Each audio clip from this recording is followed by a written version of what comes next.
안녕하세요. 인포마켓 강용훈 대표입니다. 오늘 타이거 인력에 대해서 다뤄볼 텐데요. 최근 들어서 많이 빠졌죠. 회사는 한 번도 IR을 한 적이 없습니다. 그래서 회사 내용에 대해서 정확하게 애널리스트가 어떤 내용을 쓰는지도 사람들이 잘 알지를 못합니다. 저희가 좀 분석을 해봤는데요.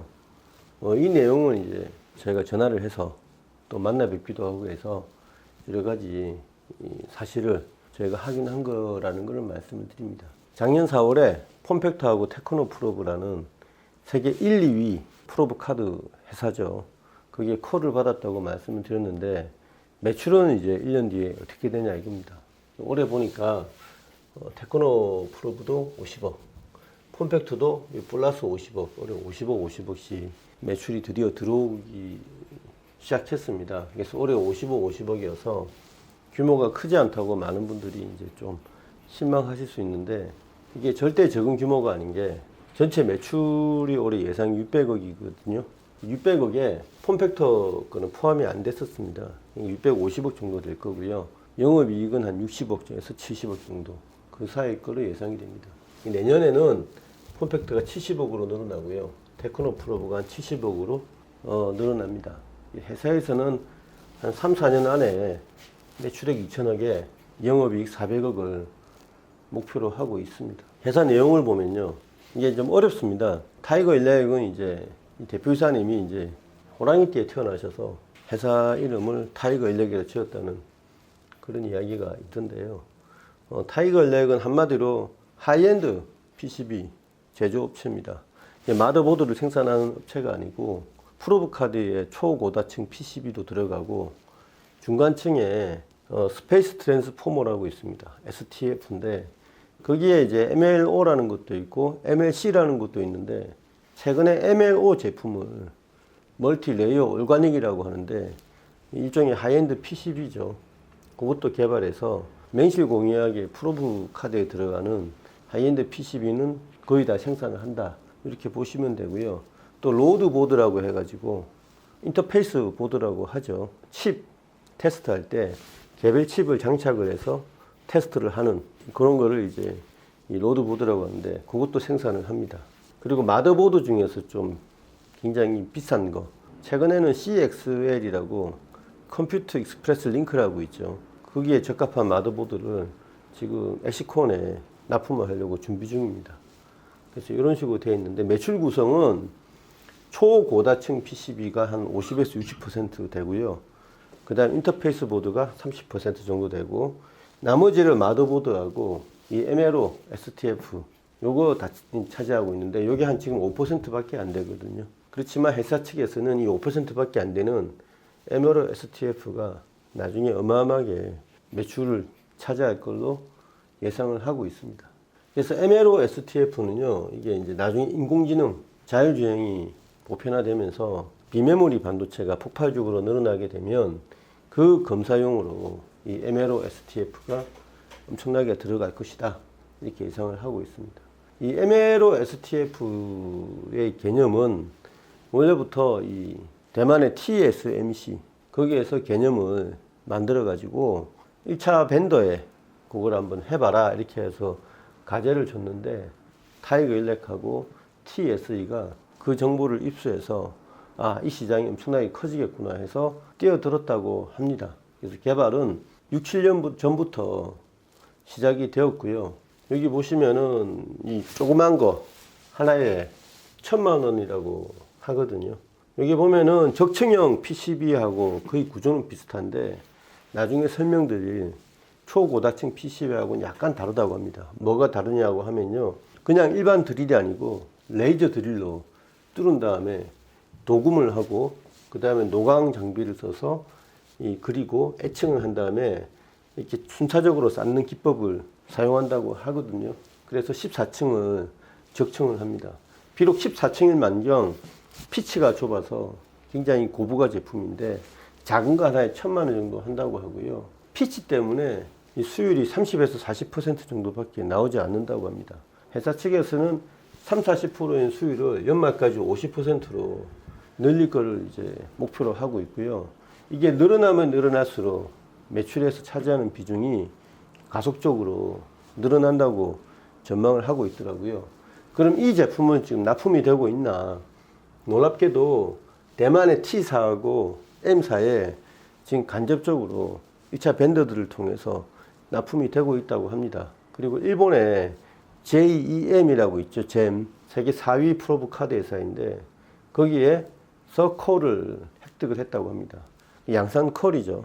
지금 MLO를 생산하는 회사는 전 세계적으로 후지츠밖에 없는데요. 지금 이 MLO를 사용하는 회사가 윌 테크놀로지, 한국의 이제 비상장 회사이죠. 그 다음에 이제 이 테크노 프로브도 이 MLO만큼은 지금 후지츠 걸 사용하고 있다고 합니다. 이 회사의 목표는 테크노 프로브가 사용하고 있는 MLO 사용량, 그다음에 윌 테크놀로지가 사용하고 있는 MLO 사용량 이런 거를 다 따와서 직접적으로 이 MLO를 공급하는 걸 목표로 하고 있습니다. 그래서 T사하고 M사에 간접적으로 납품을 하고 있는 만큼 수율만 올라오면 충분히 시장을 잠식할 수 있다 이렇게 생각을 하고 있습니다. MLO 멀티레이어 오가닉인데 MLC하고는 다르죠. MLC는 멀티레이어 세라믹이라고 샘CNS에서 하는 거고요. 그거는 이제 D램용으로 생산을 하는 거고 비메모리 반도체를 위한 프로브 카드 내에서 STF는 MLO로 한다고 합니다. 그러니까 MLO가 반드시 필요한 영역이 굉장하다는 거죠. 지금 비록 비중이 5%밖에 안 되지만 크게 늘어난다 이렇게 보고 있는 겁니다. 두 번째로 고다층 PCB인데 요거는 이제 프로브 카드의 제일 상단 부위죠. 프로브 카드를 뒤집어 버리면 제일 위에가 이제 검사 대상인 웨이퍼가 오고요. 웨이퍼 바로 밑에 프로브가 오고 그 다음에 이제 STF가 오고 제일 밑에 고다층 PCB가 들어가잖아요.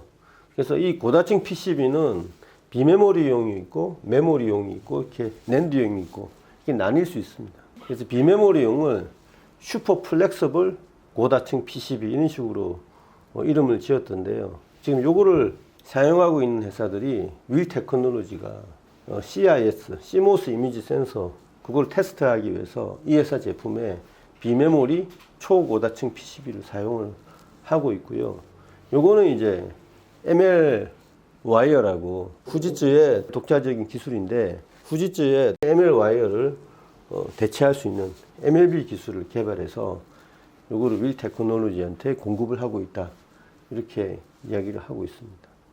그리고 요거는 가격을 밝히지 않았는데 D램용 우리가 흔히 이야기하는 초고다층 126층짜리 이게 얼마냐면 3,500만원에서 4,000만원이거든요. 요걸 누가 사용하냐면 폼팩트에서 사용을 하고 있고요. 그 다음 MEK라는 회사도 사용을 하려고 하고 있습니다. 솔브레인도 조금 사용을 하고 있고요. 코리아 인스트루먼트도 이 제품을 좀 사용한다고 하는데 요게 126층은 3,500에서 4,000만원이고 70에서 80층은 D램용이 1,500만원에서 2,000만원이라고 합니다. 이게 D램용이 되고요. HBM용은 오히려 70층이라고 하는데 제가 볼 때는 이 HBM용은 D램을 쌓아가 8층 쌓는 그게 아니고요.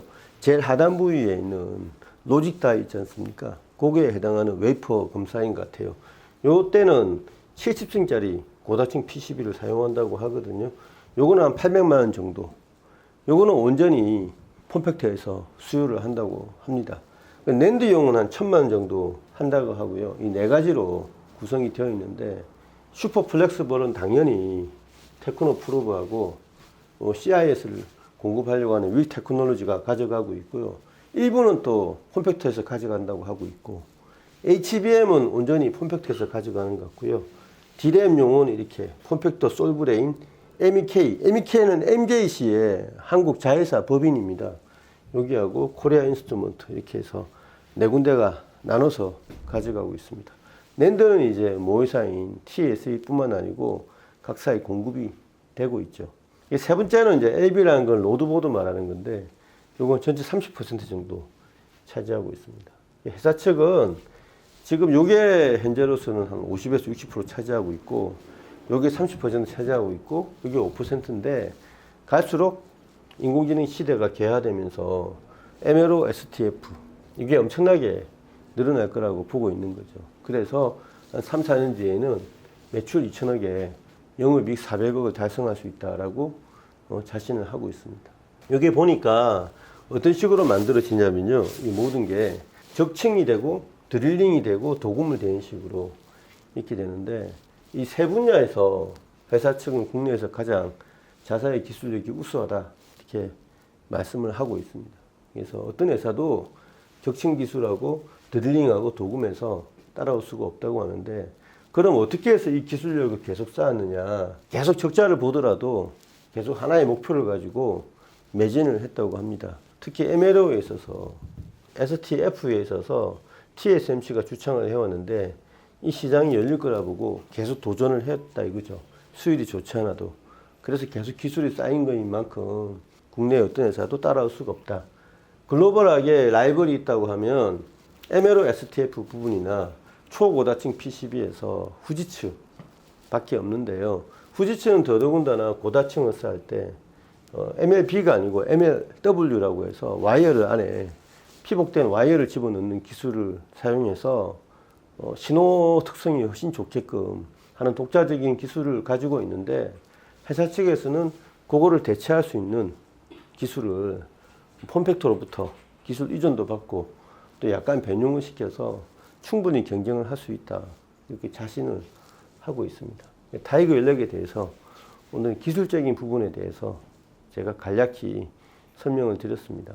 지금 반도체 시장이 굉장히 좋지가 않죠.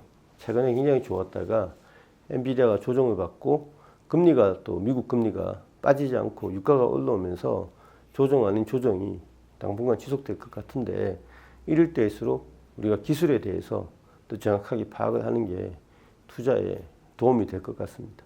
네, 감사합니다.